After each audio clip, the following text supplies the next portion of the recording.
Какво е изпитанието и как да устоиме на ежедневните трудности? Изгледай видеото и ще разбереш. Яков 1.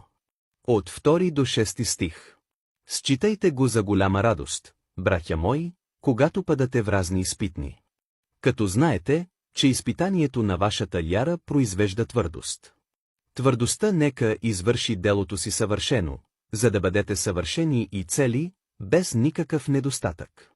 Но ако някому от вас не достига мъдрост, нека иска от Бога, който дава на всички щедро без да околява, и ще му се даде. Но да проси с вяра без да се съмнява ни най-малко, защото, който се съмнява прилича на морски вълни, които се тласкат и блъскат от ветровете. Притчи 24 глава 10 стих.